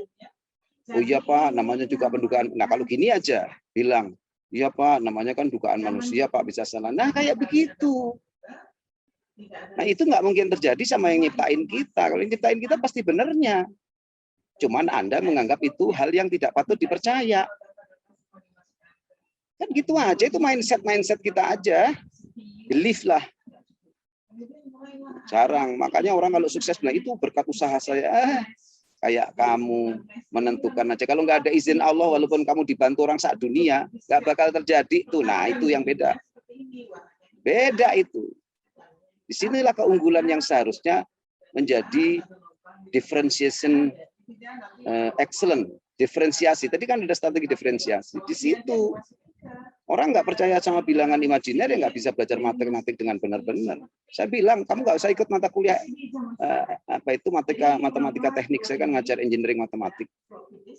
Saya tanya dulu ke kuliah, siapa yang percaya sama ini? Nggak percaya, sudah jangan ikut dari sekarang. Kita akan banyak main-main dengan akar minus 1 ini masalahnya. Diam semua. Jadi ini saya ungkap dalam perkuliahan ini dengan maksud jadilah orang yang berpikir komprehensif. Sekarang benefit aja ada istilah tadi kan, tangible dengan intangible. Tangible bisa disentuh, intangible nggak bisa disentuh. Apa itu artinya? Betulkah semua harus secara matematik menyentuhnya? Oh nggak bisa. Karena apa di teori manajemen banyak sekali bicara tentang intangible benefit.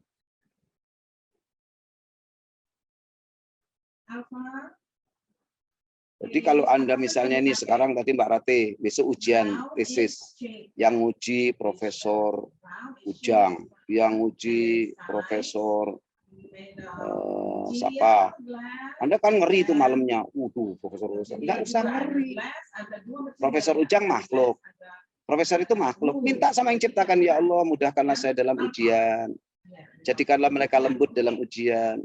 Nah kalau Allah mau menggerakkan mereka jadi lembut kan ya bisa. Kalau kamu nggak bisa, nggak bakal bisa kamu. Kenapa kalau gitu kamu percaya sama yang gaib? Kamu kan nggak lihat bagaimana Allah nolong. Nah, jadi jangan bangga sama apa-apa yang bisa dilihat mata, dipikir otak, dilihat sama sensor. Yang gaib pun kalau itu bersumber dari informasi yang bagus, tadi Anda dikasih dokter. Karena dokter Pak, maka saya percaya. Sekarang kalau Anda dapat informasi dari pos kota, satunya dari jurnal yang diterbitkan Scopus Q1, pilih mana?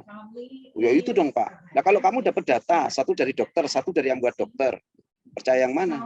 Di situ kita baru diam, nggak berani jawab kan? Di situ nggak konsistennya orang ilmiah. Jadi orang ilmiah juga nggak ilmiah. Itu loh. Putus di situ. Ya, jadi kembali kepada pertanyaan, memanage suatu sistem itu ketika yang membuat sistem pun juga mau ikut sistem. Kalau dia nggak punya sistem ya percuma. Nggak boleh bongkar data, dia bongkar data. Berarti nggak punya sistem dia. Bagaimana mengelola sistem? Jadi makanya saya sekarang udah nggak setuju sama merubah mindset. Berapa banyak orang mindsetnya bagus, hardsetnya buruk. Jadi yang penting itu hardset, hati. Perangkat hatinya baik. Berapa banyak orang miskin, pendidikannya rendah, tapi disuruh nyuri nggak mau dia. Kenapa? Hatinya berontak. Emang sih gua nggak ketahuan, tapi yang membuat saya tahu, hatinya punya belief. Justru itu yang disebut distinctive strategy. Dia tidak perlu akal dan otak, dia cuma believe this is not good. Berapa banyak budak yang jujur, berapa banyak orang-orang yang kaya justru nggak jujur. Sama mereka miskin apa? Miskin hati. Miskin hati, bukan miskin harta. Nah yang tadi itu, miskin harta, tapi kaya hati. Mau apa? Mau argumentasi kita? Nggak bisa, kenyataannya dia teguh dalam prinsip. Just because of belief.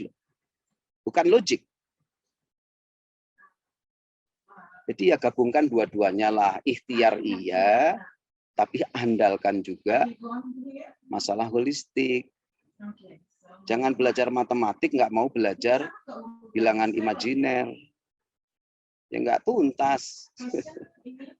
Itu ya Mbak Rate ya, ini pertanyaan bagus. Ini sudah jam 3, saya ada sesuatu yang harus saya kerjakan. Mohon maaf nanti materinya nanti materinya saya share dalam bentuk PDF.